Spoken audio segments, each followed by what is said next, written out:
Esperamos un segundito.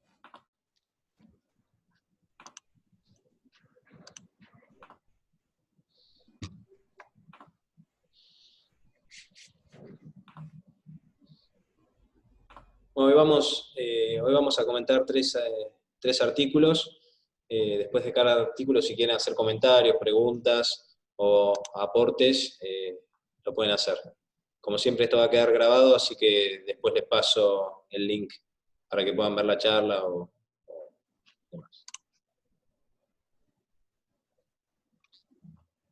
Bueno, Diana, si querés ya vamos arrancando.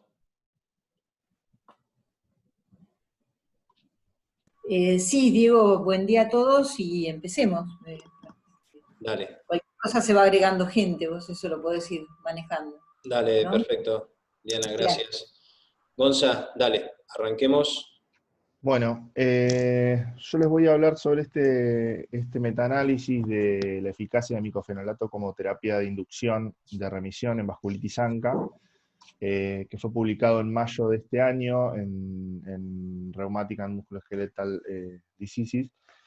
Los autores plantean que, bueno, como se sabe, la inmunosupresión intensiva con ciclofosfamida o rituximab se estableció como la terapia inductora de remisión en pacientes con vasculitis ANCA severa y se recomienda como terapia convencional. Sin embargo, la utilización de ciclofosfamida en las formas no severas o en pacientes con edad avanzada, en mujeres en edad fértil o en personas con insuficiencia renal, plantea una duda en cuanto al riesgo-beneficio de esta medicación, dada la posibilidad de efectos adversos como infecciones o esterilidad, incluso neoplasias. Y por parte de rituximab, bueno, todos sabemos que induce depresión de células B y hipogammaglobulinemia, que, como se sabe, también contribuyen al desarrollo de posibles infecciones. En este contexto, la búsqueda de terapias de inducción con menor toxicidad en vasculitis ANCA sigue siendo una deuda, digamos.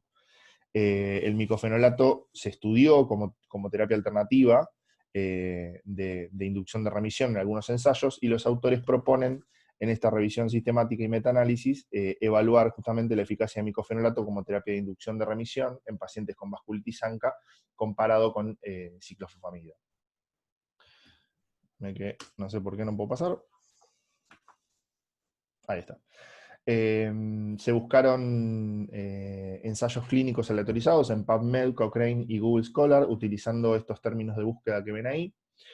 No se impusieron restricciones en cuanto al idioma, se incluyeron estudios publicados entre enero de 1990 y septiembre del 19, todos artículos originales, excluyendo revisiones, y pacientes todos con diagnóstico de vasculitis ANCA según las definiciones de Chapel-Hill. Se excluyeron estudios no publicados o aquellos que solo disponían de resumen, y estudios sin datos sobre las tasas de remisión a 6 meses. Los resultados fueron todos expresados en riesgos relativos, con intervalos de confianza del 95%, y se estableció la significancia estadística en una P menor a 0.05, y se utilizó el estadístico I2 o I cuadrado para evaluar la heterogeneidad estadística entre los estudios. Se recopilaron, acá como se ve en el cuadro este de la derecha, se recopilaron un total de 541 artículos. Después de la eliminación de duplicados y triplicados, se identificaron 508, que después de la selección por título y resumen, se terminaron excluyendo 502 artículos, porque no cumplían con los criterios de inclusión. Se evaluó la elegibilidad de los textos completos de los 6 artículos restantes, y se terminaron excluyendo estos dos, porque uno no era un ensayo clínico y el otro no incluía datos detallados necesarios para la revisión. Finalmente se analizaron estos 4 artículos que se ven en la tabla de acá abajo. 2 de ellos, los 2 de arriba, eran europeos y los 2 de abajo chinos. Tenían un periodo de observación, como se ve, de 4 años, 18 meses y 6 meses los últimos 2, los que habíamos dicho chinos, después del tratamiento inicial. Los pacientes tenían un diagnóstico de GPA o PAM según criterio de Chapel-Hill, como estaban los criterios de inclusión, y la condición inicial de los pacientes en los estudios fue una enfermedad recién diagnosticada o una enfermedad recurrente, y lo que sí es de destacar es que los regímenes de tratamiento en cuanto a micofenolato, que es la droga de estudio, eran distintos, digamos. Algunos tenían 1 gramo día de micofenolato, otros 2 gramos día, incluso con permiso para utilizar hasta 3 gramos día en el trabajo de Jones. En cuanto a la ciclofosfamida, fue administrada por vía oral en el estudio de Janet Twin, y por impulsos endovenosos en los otros 3, con estas dosis que pueden ver ahí en el cuadro. Pero bueno, los autores dicen que, dado el estudio Cyclops, se podría utilizar la ciclofosfamida vía oral con iguales resultados o con similaridad. Todos los artículos coincidieron en definir al VIVAS igual a 0 como remisión, con 2 de ellos que agregaron también valores umbral de PCR en la definición. Los pacientes con compromiso de órgano severo, y esto también es importante, o potencialmente mortal, como los pacientes que tenían hemorragia alveolar o una glomerulonefritis rápidamente progresiva o enfermedad renal en estadio terminal al inicio del estudio, fueron excluidos en todos los estudios seleccionados de acuerdo a sus propios criterios de exclusión. Por lo tanto, no se pudo en este metaanálisis evaluar la eficacia de micofenolato en estos pacientes. Acá en esta segunda tabla lo que se ve son los datos al inicio de los estudios. Fíjense que el ensayo más grande es el de Jones, con 140 pacientes, con N mucho menores en los demás. Las edades de los pacientes fueron de 49 a 61 años, con una proporción de hombres de 39 a 68%. Las tasas de positividad para los anticuerpos fueron muy variables en los estudios, con positividad de MPO del 11 al 100% y de PR3 del 0 al 89%, y tasas de filtrado glomerular entre 34 y 60 mililitros minuto. Los valores de VIVAS estuvieron sí, un poco más cercanos, entre 15 y 19. El compromiso renal severo se observó en 75 a 100% de los pacientes, y el compromiso pulmonar en el 46 al 61% de los pacientes. Se evaluó el sesgo de publicación mediante un gráfico de embudo, al cual no pude acceder para mostrárselos, pero se mostró una distribución simétrica de todos los estudios. Bueno, acá lo que se muestra es el forest plot de riesgo relativo sobre las tasas de remisión a los 6 meses, la negatividad de ANCA a los 6 meses y las tasas de recaída durante el periodo de observación. Fíjense que todas las variables fueron similares en los pacientes tratados con micofenolato y los tratados con ciclofosfamida. Las heterogeneidades que las describe acá abajo, calculadas para cada uno de los análisis anteriores, estableció que fueron del 60%, una heterogeneidad moderada, con una P de 0.06, 0.85 y 0.18 respectivamente. En cuanto a las tasas de mortalidad, las tasas de infección y las tasas de leucopenia de los pacientes durante el estudio, durante todo el periodo de observación, también fueron similares entre los dos grupos, con heterogeneidades acá sí del 0%, estudios muy homogéneos. Fíjense con P todas por arriba de 0.05. Y por último, las tasas de pacientes con enfermedad renal terminal desarrollada durante el estudio. Las tasas de pacientes que desarrollaron tumores malignos también fue similar entre los dos fármacos de estudio, y las tasas de infección grave o muerte por infección también fueron similares. Se encontró que fueron similares en los dos tratamientos. También con heterogeneidades del 0% en esta última tabla.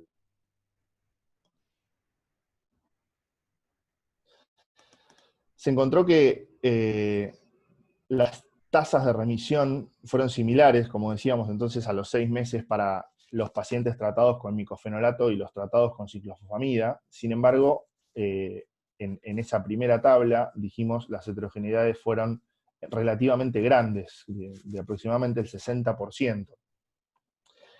La negatividad de los ANCA a los 6 meses, que se ha informado como un predictor de remisión y de tasas de recaída después de varios meses, fueron similares entre los grupos de micofenolato y de ciclofosfamida. No obstante, el informe este de Jones, el más grande, el de 140 pacientes, informaba que la tasa de recaída fue significativamente mayor en el grupo con micofenolato.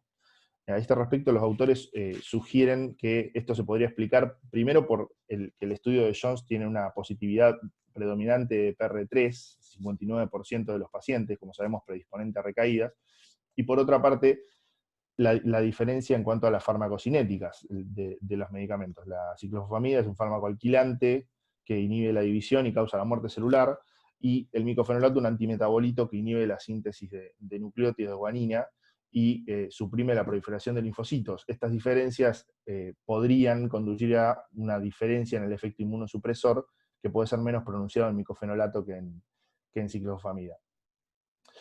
Volviendo al metaanálisis, los autores realizaron una metaregresión que indicó una correlación positiva entre los riesgos relativos de las tasas de remisión a 6 meses y la positividad de MPO. Esto sugiere que los pacientes con MPO positivo tienen más posibilidades de responder a micofenolato que los pacientes PR3 positivos. Conclusión de todo lo anterior, digamos, se desprende que no deberíamos utilizar micofenolato para pacientes con GPA o pacientes con PR3 positivo, o al menos no debería ser la primera opción a elegir. No se observaron, como decíamos, diferencias en las tasas de mortalidad, en las infecciones, en leucopenia, ni en las tasas de enfermedad renal terminal al final del seguimiento.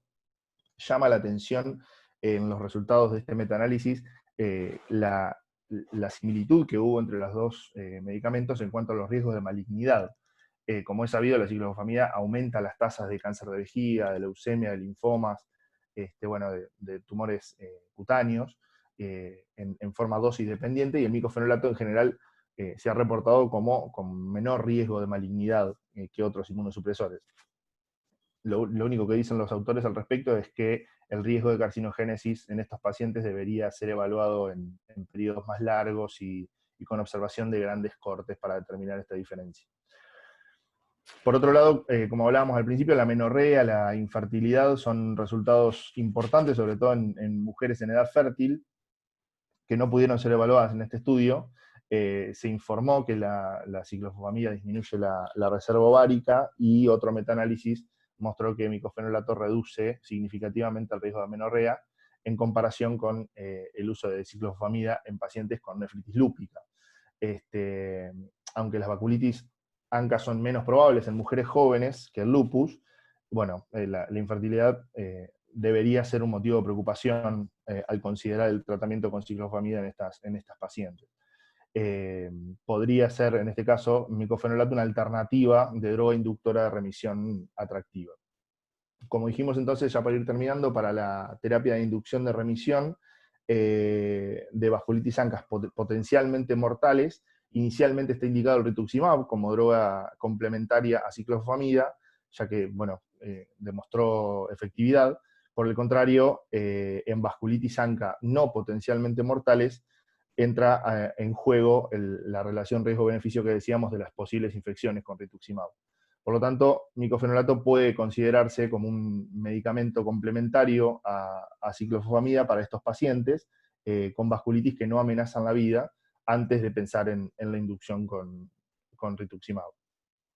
Las limitaciones que nombran los autores son, bueno, el sesgo de publicación, que puede haber existido dado el pequeño número de estudios que se analizaron. Las evaluaciones de eficacia y seguridad a largo plazo no fueron posibles por los cortos periodos de evaluación de los estudios que se analizaron. Y bueno, no se pudo observar la diferencia entre la eficacia y la seguridad de micofenolato en las enfermedades potencialmente mortales, porque, como decíamos, las excluyeron los artículos.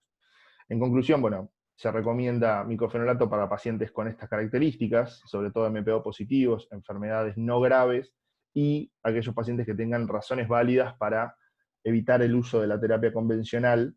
Se recomienda como un medicamento inductor de remisión alternativo. Bueno, gracias, Gonza, muy bien presentado. Tenemos 5 minutos, si quieren, para algún comentario, preguntas sobre el estudio. La verdad que, si bien ya hemos leído algunos trials previos donde se comparaba micofenolato con ciclofosfamida para inducción en vasculitis ANCA, nos pareció bueno traer este metaanálisis que junta quizás sí, los estudios más grandes y el último estudio que habíamos leído, que comparaba las dos drogas. Nos parecía bueno traerlo, por lo mismo que habíamos comentado en algún momento, que no hemos leído muchos metaanálisis, así que esa es la razón por la que lo trajimos. Si quieren hacer alguna pregunta, algún comentario, tenemos 5 minutos.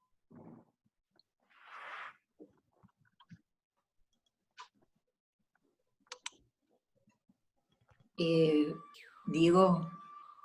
Diana, ¿sí? Sí, quería comentar una cosita. Bueno, primero, muy bien presentado, muy interesante lo de recordar el tema del MPO y de selectividad del uso del microfenolato en mujeres en edad fértil, pero por eso quería recordar el tema de que el microfenolato se une prácticamente en un 95% a la albúmina plasmática y compite con los anticonceptivos. Así que creo que es importante cuando uno lo utiliza en mujeres jóvenes, que se establezca bien los métodos anticonceptivos que van a usar, que sean 2, si utilizan anticonceptivos orales, recordar que hay que usar también un anticonceptivo de membrana si no están planificando un embarazo en ese momento. Bueno, eso era un recordatorio nomás. Bueno, perfecto, Diana. Gracias. No sé si hay algún otro comentario o alguna pregunta. Si no, ya pasamos al segundo artículo. Luz, si querés ir compartiendo la pantalla.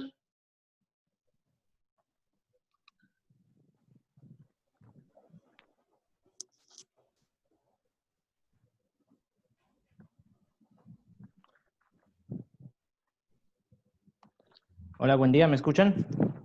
Tony, te escuchamos. Dale. ¿Le pones la pantalla completa, Lu? Acá está. A ver. ¿Ves bien? Perfecto.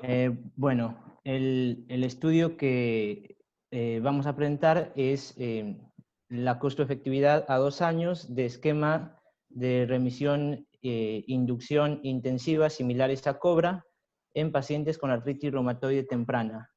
Este es un estudio complementario del ensayo clínico aleatorizado, controlado, pragmático, CARE-IRRI. Este artículo fue publicado en la revista Annals Rheumatic Disease en marzo de 2020. ¿Se escucha bien? Sí. Con Sí, respecto perfecto. a los objetivos, fue evaluar la costo-efectividad de las estrategias del Treat to Target entre pacientes recientemente diagnosticados con artritis reumatoide. En pacientes de alto riesgo se comparó el Cobra Slim con el Cobra Classic y el Cobra Avantgarde, y en pacientes de bajo riesgo, Cobra Slim con el esquema TIE Step Up. Siguiente. Vos tenés el control, Tony, puedes manejar. No me cambia. Bueno. Ya, pero... No tomo nada. Ahí está.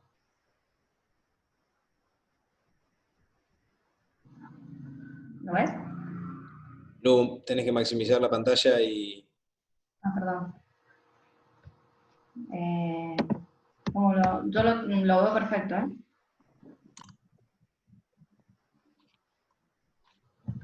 Tony. Sí, pero no, a mí no me deja cambiar acá. Dale, te lo cambio yo. Ahí va. Dale. Bueno, en cuanto a los pacientes y métodos, se utilizó la información de 2 años del ensayo controlado y aleatorio pragmático de etiqueta abierta CARE en artritis reumatoide. Se evaluó la costo-utilidad incremental y el beneficio monetario neto incremental desde la perspectiva del pagador. Inicialmente se evaluaron 400 pacientes vírgenes de DIMARS con diagnóstico reciente de AR, que se definió como aquella que era menor o igual a 1 año de evolución, y los pacientes fueron evaluados entre enero de 2009 y marzo de 2013. De esos 400, 379 fueron incluidos en el estudio.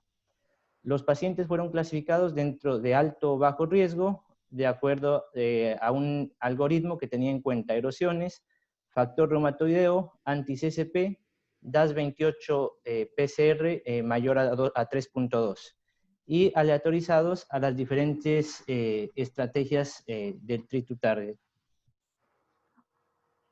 Los pacientes de alto riesgo se comparó el esquema Cobra Classic, que era 15 miligramos de metotrexate, 2 gramos de sulfasalacina diarios y dosis de prednisona desde 60 miligramos al inicio, con tapering posterior a 40, 25, 20, 15 y 10 miligramos día. Después una dosis de mantenimiento de 7.5 miligramos día y a partir de la semana 34 se suspendió.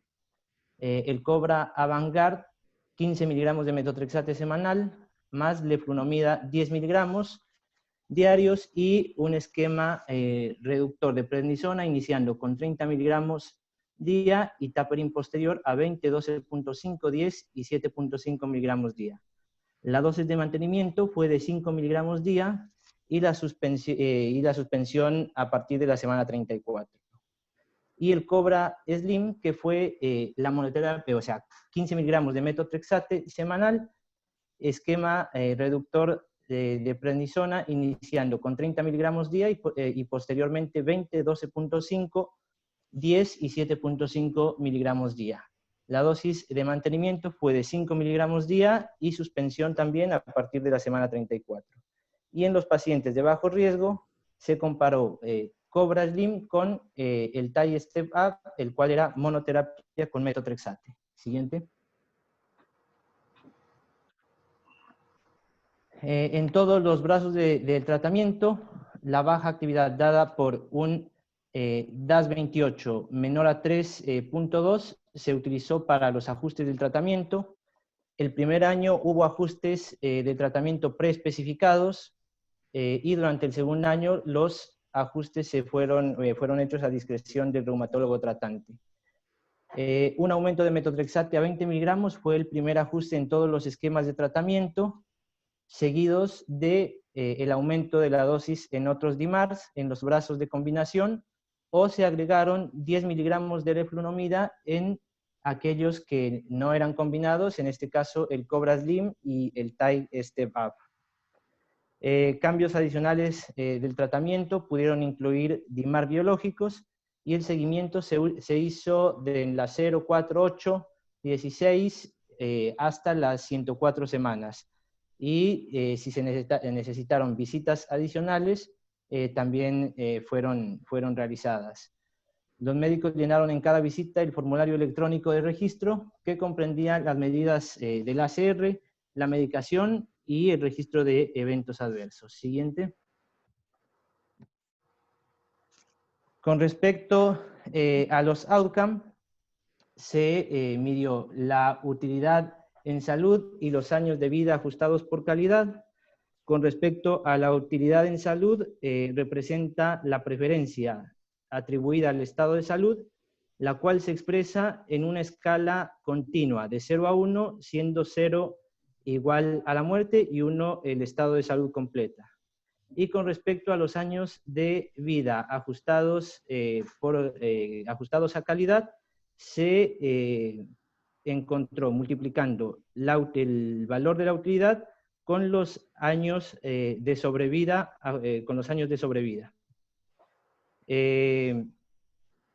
con respecto a la utilización, y los años de vida también se ajustaron por disutilidad en los pacientes que presentaron eventos adversos graves o que duraron más de 3 meses. Con respecto a la utilización de recursos y costos directos en salud, se valoró lo que fueron visitas a reumatología, toda la medicación relacionada con la artritis reumatoide, entre esos analgésicos, las admisiones hospitalarias, laboratorios y radiografías. Y también se hizo un análisis de costo-efectividad, en el cual se calculó el ISER, que era la tasa incremental de costo-efectividad, que fue calculada dividiendo la diferencia de costos por la diferencia de años de vida ajustados a calidad por cada par de esquemas de tratamiento que se compararan. Y el análisis de incertidumbre para el ISER se realizó en términos de costo-efectividad y se utilizó un método no paramétrico de remuestreo con 25.000 iteraciones de muestreo aleatorio con reemplazo. Y por su parte, el beneficio monetario neto incremental se calculó teniendo en cuenta el beneficio incremental multiplicado por la disponibilidad del pagador o la disponibilidad a pagar menos el costo incremental.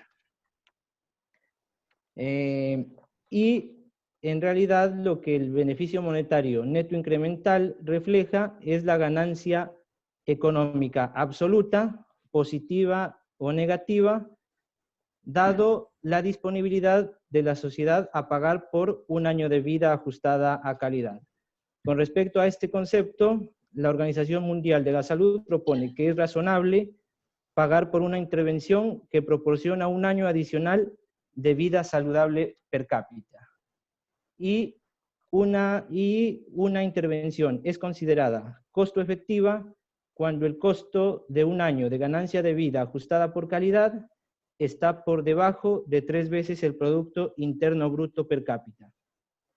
Y se considera altamente costo efectiva cuando está por debajo del Producto Interno Bruto per cápita. En este caso, en nuestro estudio, donde se realizó, no había una estimación de la disponibilidad a pagar, pero sí se sabía que el Producto Interno Bruto per cápita era de 40.320 euros y ese fue el umbral que se utilizó para el cálculo de los años de vida ajustados a calidad. También se consideró el uso de biosimilares y se tuvo en cuenta el precio del que tenía el más bajo costo y la remisión sostenida, DAS 28 menor a 2.6, también se utilizó como un resultado de salud alternativo para calcular la tasa incremental de costo-efectividad. La imputación de se utilizó la imputación múltiple para los datos faltantes. Siguiente. Bien. Bueno, vamos a hacer una pequeña revisión aquí con los conceptos que Antonio nos ha brindado para poder comprender el análisis de las tablas siguientes. Como ya decíamos, teníamos 379 pacientes, que son los que se eligieron, de los cuales eran 289 de alto riesgo. Se clasificaron como Cobra Classic 98 pacientes, como Cobra Avancare 93 y como Cobra Slim 98. Y dentro de los bajos riesgos quedan 90 pacientes, a 43 se le realizó el tratamiento Cobra Slim y de TAI Step Up 47 pacientes. Aquí vamos a ver el análisis de las características demográficas de los tratamientos, en los cuales lo que vamos a tener a consideración, bueno, lo que decía Antonio, todos los datos son bastante homogéneos, excepto que el factor reumatoideo, anti-CCP y la enfermedad erosiva es lo que diferenciaba al grupo de alto riesgo con el grupo de bajo riesgo. El resto es bastante similar entre los dos grupos. Bueno, esta es la tabla que nos muestra los resultados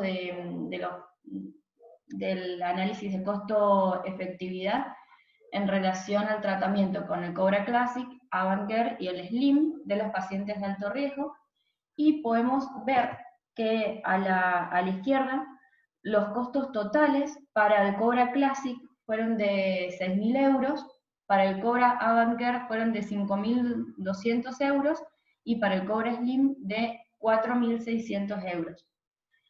En relación a esto, vamos a ver que lo que sería años de vida ajustados a calidad en el segundo ítem, son bastante similares.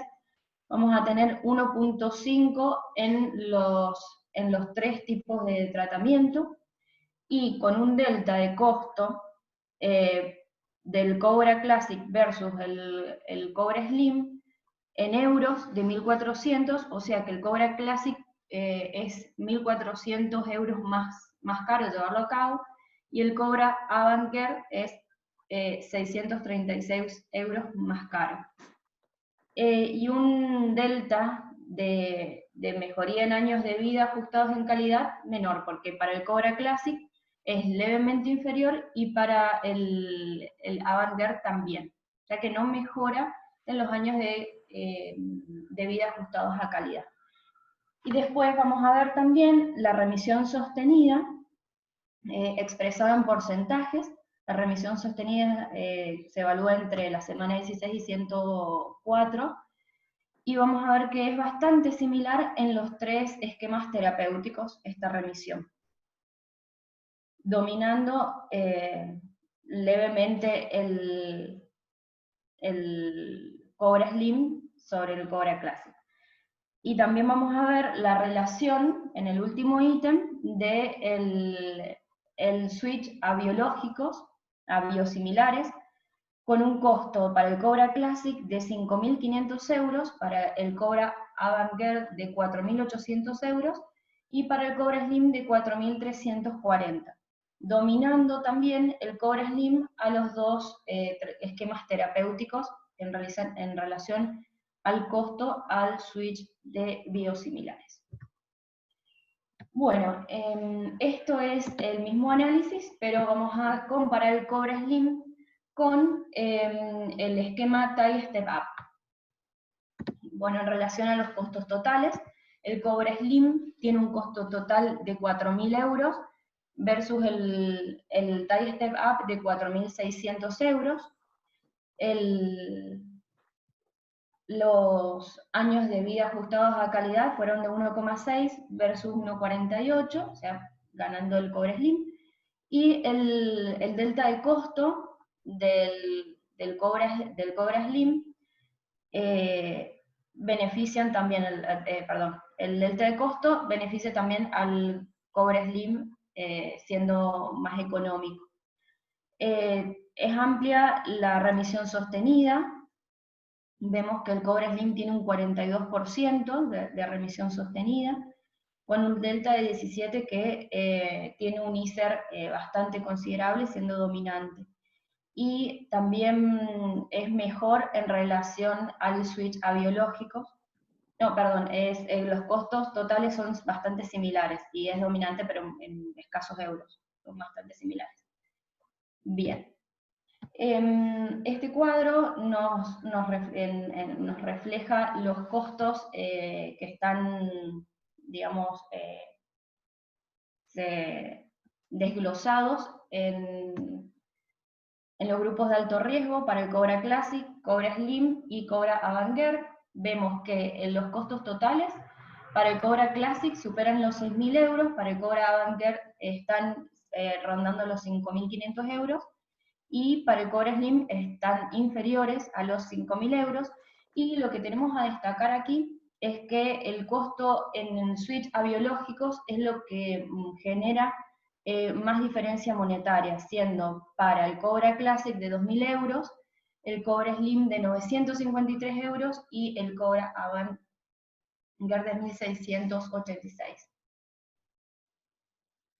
Bien.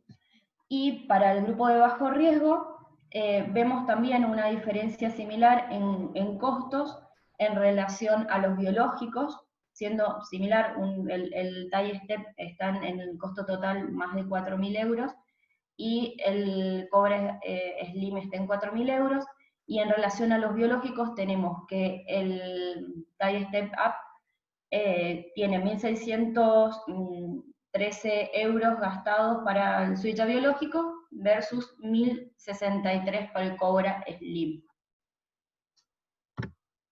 Bueno. Bueno, sí, acá en estas gráficas lo que trata de representar es la costo-efectividad en los pacientes de alto riesgo, Cobra Classic versus Cobra Slim, donde vemos que el ISER, que es la tasa incremental de costo-efectividad, que se representa en el eje de las Y con respecto al costo y en el eje de las X respecto a los años de vida ajustados a calidad, a la ganancia en los años de vida ajustado a calidad.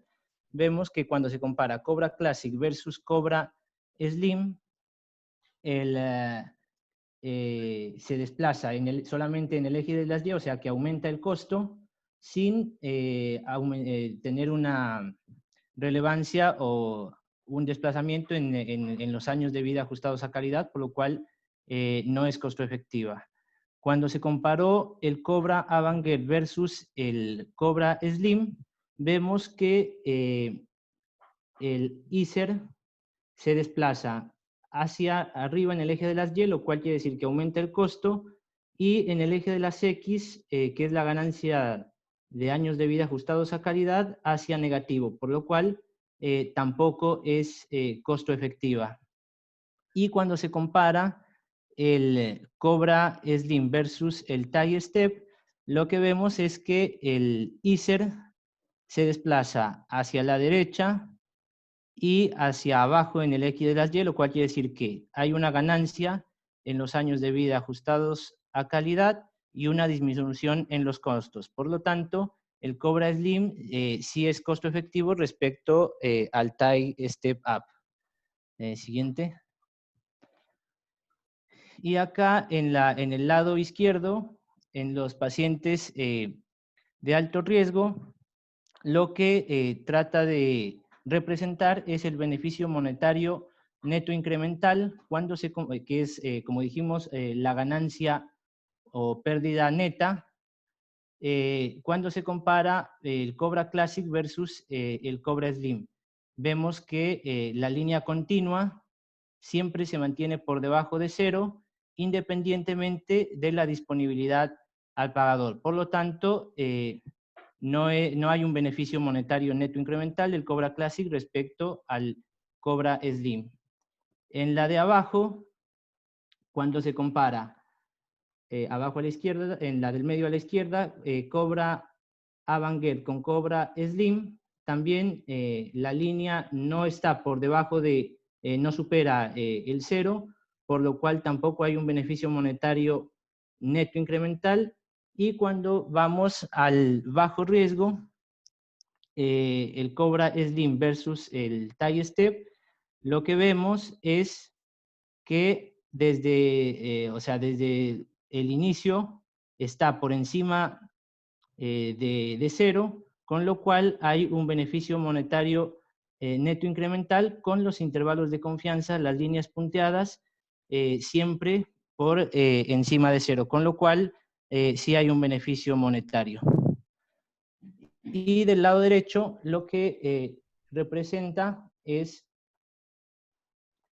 el beneficio monetario neto incremental del Cobra Classic versus el Cobra Slim respecto a las tasas de remisión, a la tasa de remisión sostenida, a diferentes disponibilidades a pagar.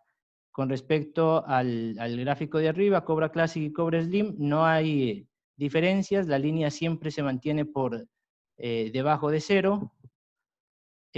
Cuando se comparó Cobra Avangard y Cobra Slim, se vio un beneficio incremental, aquí no se nota bien, pero lo escribe, hubo un beneficio a partir de un costo de 20.000 euros, donde se empieza a hacer positiva. Sin embargo, los intervalos de confianza, que son las líneas punteadas, a cualquier disponibilidad a pagar, se mantuvieron por debajo de cero. Así que tiene un alto grado de incertidumbre.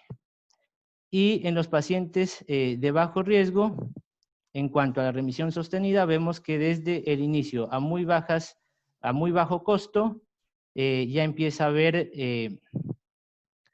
un beneficio monetario del Cobra Slim versus el TAI VAP. Siguiente. Bueno, en relación a todo esto, a todo esto citado, vemos que la discusión de este caso para los pacientes con artritis reumatoidea temprana de alto riesgo, los esquemas de Cobra Classic y Avanguard no fueron costo efectivos en los 2 primeros años en comparación con el esquema Cobra Slim para la inducción de remisión inicial para el triptutárrico. En el grupo de bajo riesgo, el Cobra Slim fue más costo efectivo que el TAI-STEPAP. En el Cobra Slim se evidencia menos efectos adversos que en el Cobra Classic y Avanguard, y está relacionado estos efectos adversos con mayores costos y menor calidad de vida. En los grupos de alto riesgo fue menor la necesidad de uso de los DIMAR biológicos o biosimilares que en el Cobra Slim a los 2 años, por lo que lleva también un menor costo. Como conclusión, el Cobra Slim fue menos costoso y condujo a una ganancia en los años de vida ajustados a calidad, y el Cobra Slim es una buena estrategia de inicio para los pacientes con AR temprana, independientemente de los marcadores pronósticos, o sea que es independiente de si es de alto o bajo riesgo. Bueno, eso sería el trabajo expuesto hoy día. Bueno, gracias Lu y Tony, muy bien presentado, un trabajo complejo, ¿sí? No sé si quieren, tenemos 2 minutitos para hacer algún comentario, alguna pregunta. Yo te hago un comentario, Diego. Gustavo. No, primero, bueno, los quiero felicitar porque leer un trabajo de economía es un chino, así que la verdad que lo leyeron muy bien. Felicitaciones. En segundo, a favor del trabajo, ya que me gusta la parte de económica, les voy a decir que el trabajo está bien diseñado, porque siempre que uno lee un trabajo económico se tiene que preguntar básicamente quién hace qué para quiénes, en qué lugar, cuándo y a qué costo. Esa es la gran pregunta. El trabajo cumple con los requisitos de un trabajo económico muy bien, dice claramente cuál es el límite temporal, dice claramente cuál es la perspectiva desde cuál se va a evaluar. La perspectiva en este caso dice que es del lado del pagador, no es una perspectiva social, por lo tanto no entran otros costos. Dice claramente qué estrategias va a comparar, así que me parece que es un buen trabajo para el que le gusta. Lo que sí tienen que tener en cuenta, y todos tenemos que tener en cuenta cuando uno lee estos trabajos económicos, es si tienen si son generalizables a otros lugares, ¿no? Porque esto está hecho con todo esto que dije, pero en un lugar que no tiene las mismas características económicas que nosotros. Dijeron muy bien que algo es costo efectivo si no supera 2 PBI, algunos dicen 3 y otros dicen que es muy costo efectivo si no supera 1. Pero para tener una idea, el PBI per cápita de Estados Unidos es $62.000. Nosotros no llegamos ahora a $10.000 y estamos pagando medicamentos, algunos a precios internacionales. Así que hay que tener cuidado con eso. Está muy bien leído el trabajo, vale la pena, pero cuidado con generalizar los resultados a otras latitudes, ¿sí? Faltan muchos trabajos de estas características en nuestras poblaciones. Y después otra cosa que hay que tener en cuenta es que muchos de estos esquemas no se usan. Entonces uno se tiene que plantear si tiene validez externa el trabajo, ¿no? Porque nosotros en general no utilizamos mucho estos esquemas como lo utilizaron ellos con este esquema también de triptutárrico. Así que bueno, bien por un lado y cuidado con las conclusiones por el otro. Bueno, gracias Gustavo y felicitaciones Lu y Tony. No sé si hay algún otro comentario, si no, Eve, anda ya compartiendo la pantalla.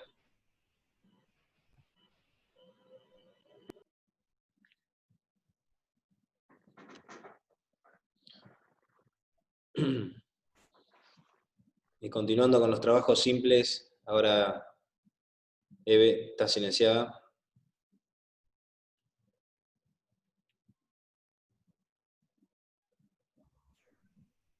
¿Se ve la pantalla? Sí, se ve y ahí se escucha. Si podés acercarte un poquito más o subir el volumen, no se escucha demasiado. A ver si se escucha mejor ahí? Ahí mejor, dale. Bueno, yo voy a hablar de este trabajo que se publicó en febrero de este año en el Journal of Thrombosis and Hematology, y habla de síndrome antifosfolipídico con tetrapositividad para anticuerpos, y trata de hacer una contribución acerca de los anticuerpos antifosfatidilcerina y protrombina, y su capacidad o su potencial actividad de anticoagulante lúpico.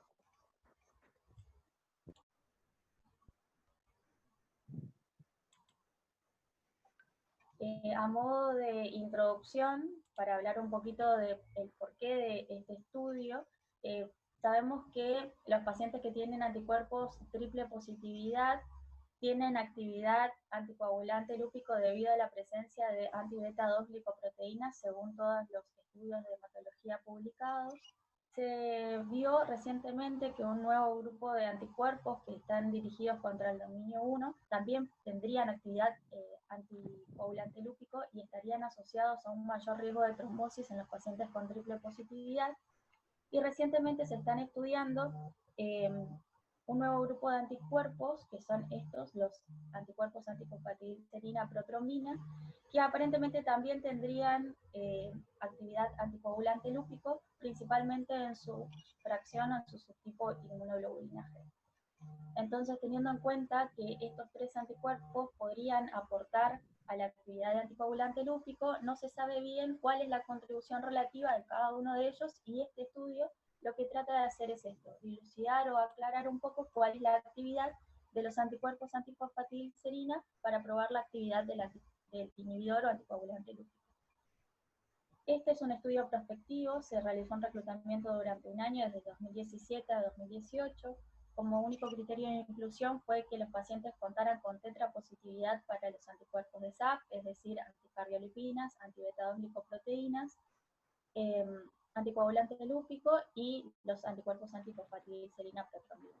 En total se reclutaron 14 pacientes en un centro de alta complejidad de Italia, y el único conflicto de interés es que uno de los autores recibía un salario por parte de la industria, que sería Wefen, una empresa de diagnóstico clínico que se especializa en pruebas de hemostasia y autonomía. Acá vamos solamente nombrar, y que lo tengan para, si lo quieren ver, estas son las pruebas que se realizaron para poder identificar o purificar cada uno de los anticuerpos que fueron medidos y analizados en el estudio. Esta es la tabla 1, donde encontramos los 14 pacientes.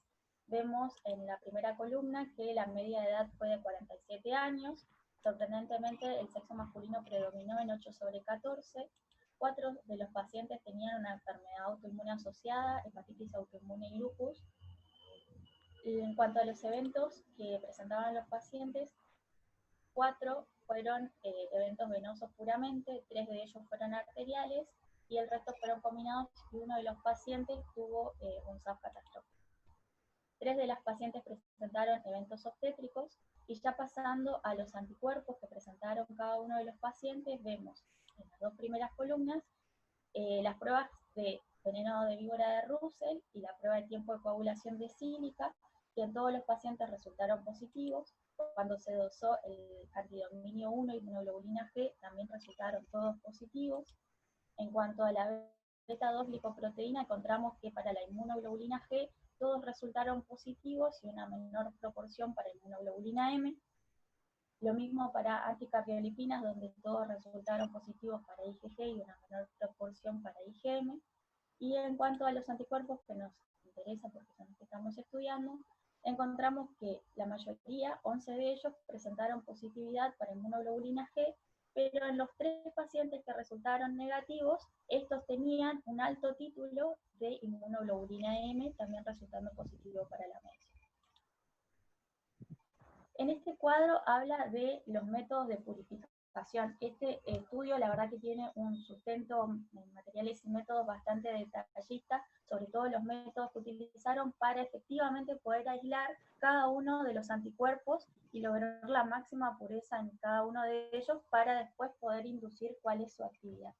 Entonces, acá lo que podemos ver es que al momento de realizar el material purificado para inmunoglobulina G de beta-2-glicoproteína, encontramos franco resultado positivo o mayor peso en el dosaje IgG que en el de IgM. Una vez que se realiza las columnas de flujo, una especie como de una electroforesis de proteínas, donde lo que se intenta es separar las dos fracciones o fracciones de diferentes proteínas aplicando una corriente electromagnética o eléctrica sobre la sustancia, y ahí se obtiene la migración cuando las proteínas tienen o diferente carga o diferente peso o diferente afinidad. Lo que vemos en esta columna es la columna de flujo, y encontramos que para la columna de las beta-2-glicoproteínas todos los resultados resultaron negativos. Es decir, que todas las proteínas asociadas a las beta-2-glicoproteínas quedaron fijadas en una porción de la columna de flujo. Cuando vamos a ver los anticuerpos antifosfatidilcerina, protrombina, vemos que todos resultaron positivos. Quiere decir que todos ellos, en mayor o menor medida, alcanzaron a migrar al aplicarse la curva de flujo. Es decir, que tanto las beta-2-glicoproteínas como los anticuerpos antifosfatidilcerina quedaron en diferentes lugares de la columna de flujo, separándose las dos proteínas. Y cuando analizamos en la última columna, vemos que esta positividad de anticuerpos antifosfatidilcerina se asocia a una positividad para los anticuerpos que marcan la actividad de inhibidor lúpico en las pruebas de Russell y en el veneno de sílica. Viendo estos cuadros, lo que tratan de reflejar es la actividad anticoagulante lúpico mediante la prueba de Russell o veneno de víbora y el tiempo de coagulación de sílica. Estas pruebas van a resultar positivas, es decir, que hay actividad anticoagulante lúpico cuando sobrepasan el 1. En la primera columna de los dos gráficos, donde encontramos el eluato, se colocó un suero de pacientes que tenían anticuerpos anti-2-beta-glicoproteínas purificados, es decir, que prácticamente estaba todo el suero con beta-2-glicoproteínas, y vemos que al aplicar esta prueba no hubo migración, y por eso se dice que, por lo menos en este suero purificado, no hubo actividad anticoagulante lúpico, tanto para la prueba de Russell como para la prueba de sílica. Al aplicar flujo en un suero de pacientes que estaba libre de beta-2-glicoproteínas, este sí la tenía, en esta columna es un suero libre de beta-2-glicoproteínas, se aplica el flujo de columna y encontramos la migración o resultados positivos en la mayoría o en casi todas de las determinaciones realizadas. Entonces, lo que podemos decir es que toda la actividad de anticoagulante lúpico se encuentra en el plasma que estaba libre de beta-2-glicoproteínas, es decir, que se debe a otras proteínas presentes en ese plasma. En esta curva, que es una cromatografía por peso, lo que se hace es algo bastante similar: se aplican los sueros y se aplica una corriente de flujo que separa las proteínas por el peso molecular. Lo que encontramos en la porción superior son las pruebas de coagulación de Russell y de sílica para ver la actividad de anticoagulante lúpico, y en la parte inferior, en la curva verde, encontramos los anticuerpos antifosfatidilcerina, protrombina. Y lo que encontramos es que al aplicar la corriente de flujo en la columna, hay una superposición de la positividad en el mismo momento de las dos pruebas. Es decir, que se puede decir que los anticuerpos antifosfatidilcerina tendrían el mismo peso que las pruebas de anticoagulante lúpico para hablar de actividad anticoagulante lúpico.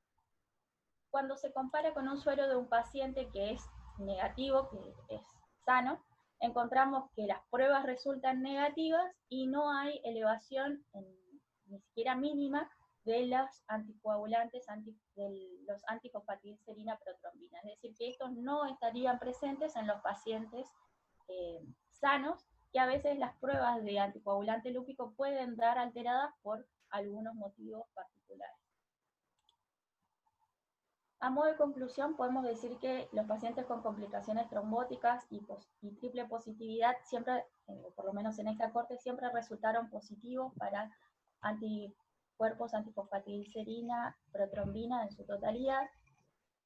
Lo que sí hay que saber es que en este estudio se utilizaron pruebas muy sofisticadas y que modificaron los procesos comunes, y estos pudieron afectar en alguna medida la actividad de anticoagulante lúpico que pueden no encontrarse en las pruebas convencionales, que bajos niveles de calcio, que fueron los utilizados en la purificación de los anticuerpos anti-beta 2 glicoproteína en este estudio, podrían influir en los resultados de las pruebas. De hecho, ellos vieron que había una mayor tasa de positividad en estas pruebas, porque piensan que estos bajos niveles de calcio mejoraban la unión al ligando de la beta 2 glicoproteína y el anticuerpo contra beta 2 glicoproteína.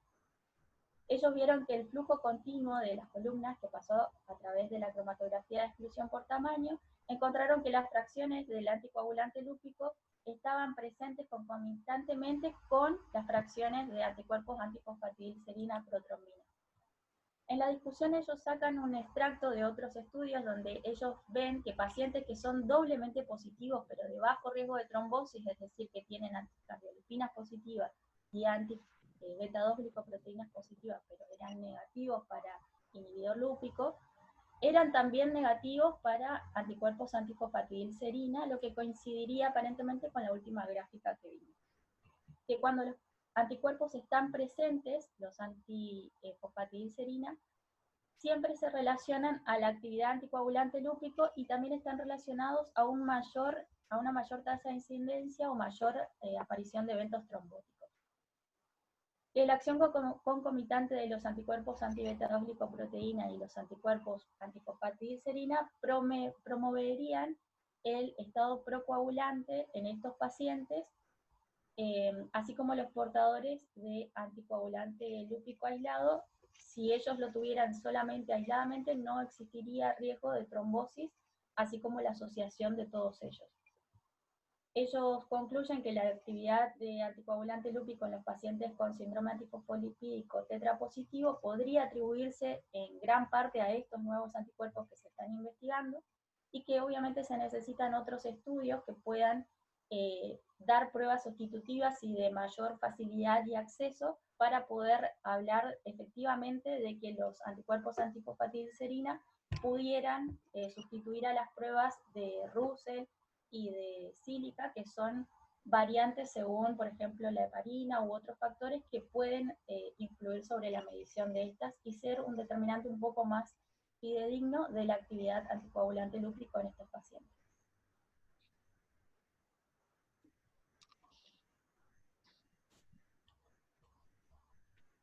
Bueno, perfecto, Eve.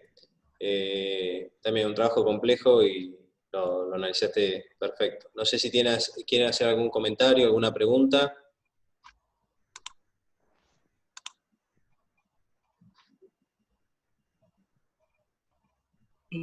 Felicitaciones, Evelyn. La verdad que muy bueno, muy complejo. Muchas veces se plantean pacientes que son